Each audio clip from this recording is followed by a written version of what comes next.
Oke, Assalamualaikum warahmatullahi wabarakatuh.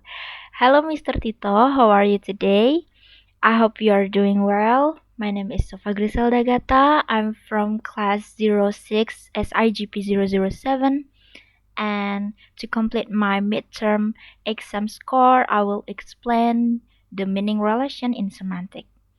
So before I move to the next slide, I will explain what is the meaning relation. The meaning relation is refers to the connection or association between different element, concept, or symbols based on their meaning. In linguistic, meaning relation explore how words, phrase, or symbol relate to each other semantically. For more detail, I will explain on the next slide. Okay, first we have hyponym and hyperonym. So I will explain the relation between hyponym and hyperonym. Hyponym is a semantic relationship between words where the meaning of word called the hyponym is a specific instance or subtype of the meaning of another word called hyperonym. For example, in the pair green color and color, green color is the hyponym because it is a specific type of color, while color is the hyperonym because it encompasses a broader category that includes green color as one of its types.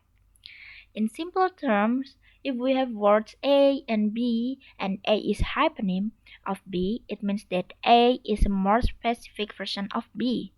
Another example could be eagle, bird, and bird. Eagle bird is the hyponym because it is a specific type of bird.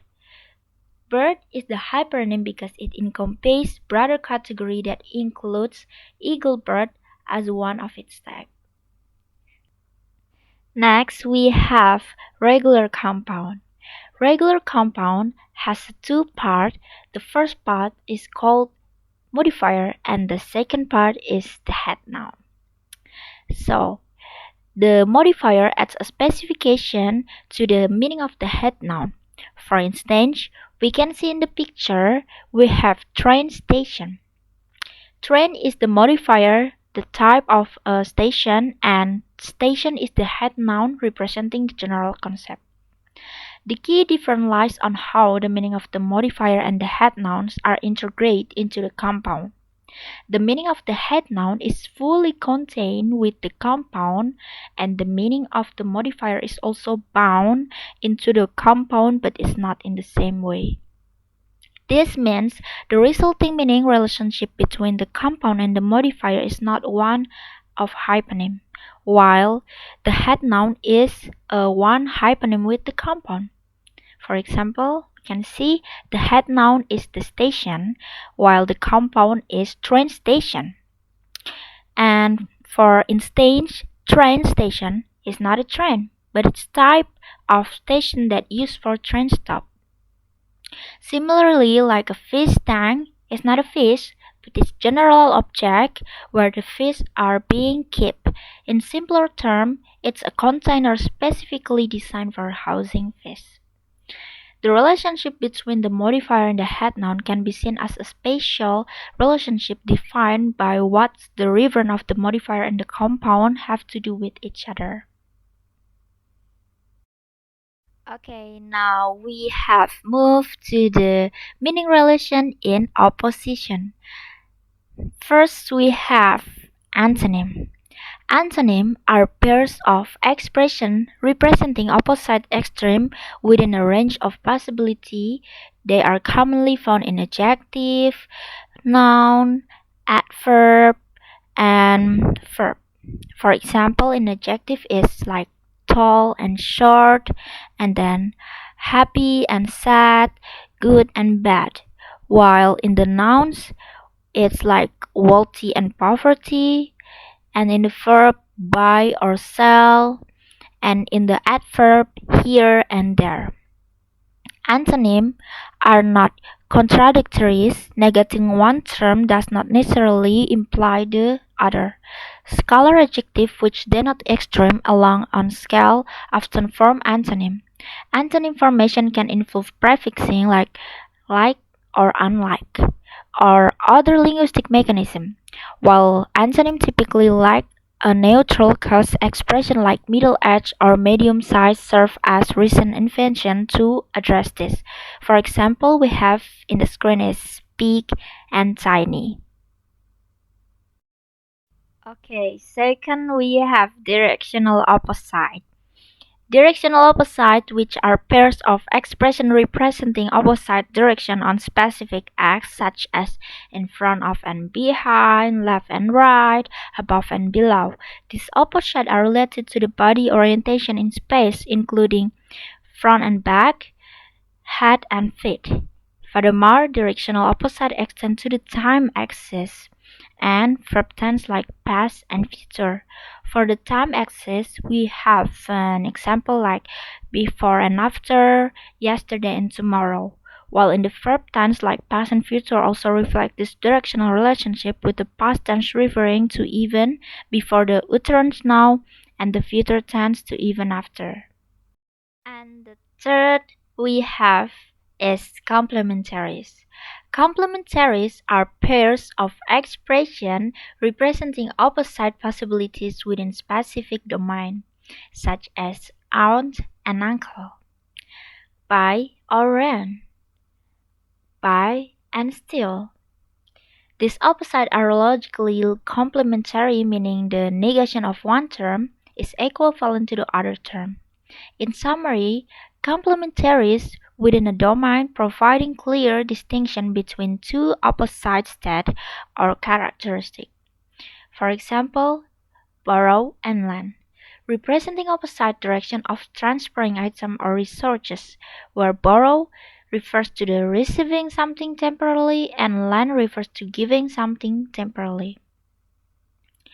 Give and take, denoting opposite direction of transfer in the context of ownership or possession, where give involve offering or donating something and take involve accepting or receiving something. And the fourth we have here is heteronym. Heteronym are sets of expressions that involve more than two terms and cover a wide range of possibility within specific category.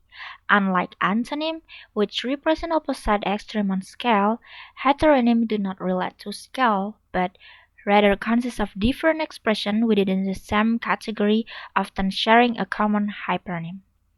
Heteronym are logically contraries, meaning if one term within the set is applicable, the other are not. For instance, if it's Monday, it cannot be Tuesday, and if someone is eating, they cannot be working at the same time. These sets of heteronym often occur within natural hierarchy, such as terms of plants, animal, or verbs related to motion and human activities. Like for the example we have in here is heteronym is the category of day. And in the last opposite topic we have is converses. Converses are pairs of expression with reserved role, such as above and below, before and after, borrow and lend, wife and husband. They differ from other types of opposite as they don't follow a uniform logically relation. For example, they have symmetric relation, comparative form, and transitive verb. In symmetric relation, here we have expression like is friends with on converse because they denote symmetric relation. This means that if X is friends with Y, then Y is friends with X. The same holds for relationships like siblinghood and marriage. And the second comparative form of antonymous adjective provide another set of converses. For example, in the pair faster and slower. If X is faster than Y, then Y is slower than X. This demonstrates a converse relationship where the roles of X and Y are reserved based on comparative adjective use. And the third, we have transitive verb. In passive construction of transitive verb, the roles of the subject and object are reserved, thus creating converses. For example, here we have is X help Y. X is the subject performing the action and Y is the object receiving the action. In the passive form, Y is helped by X. The roles are reversed, making Y the subject and X the object. Now we move to the lexical field. So, lexical fields, it refers to a group of words or vocabulary items that are related in meaning, often centered around a particular topic, concept, or domain. Those related with taxonomies and meronym concept. And the first concept that I will explain is taxonomies. Taxonomies are hierarchical systems that organize terms into levels based on their specificity and relationship to broader categories.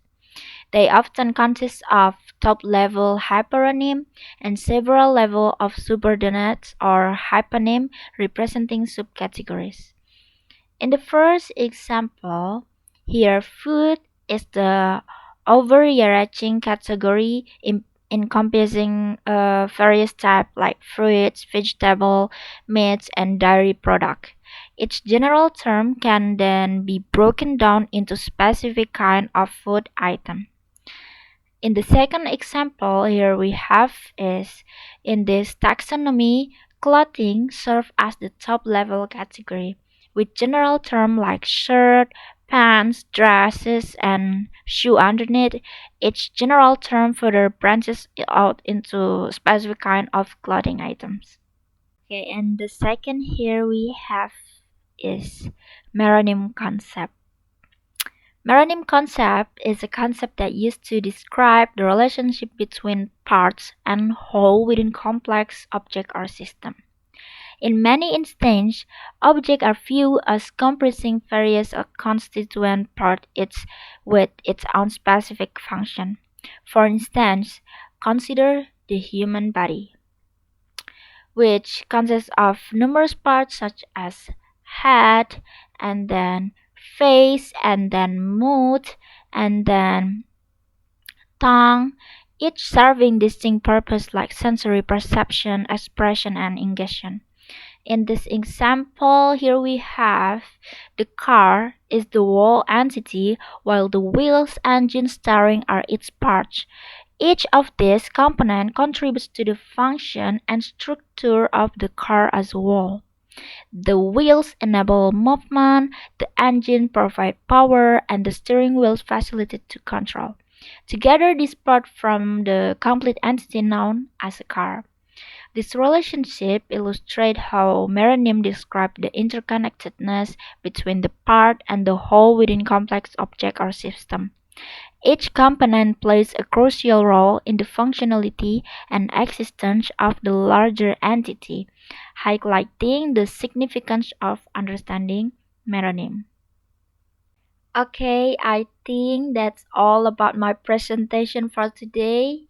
I hope you can gain a new information and I'm sorry if there are any mistake. Wassalamualaikum warahmatullahi wabarakatuh. Thank you, Mr. Tito.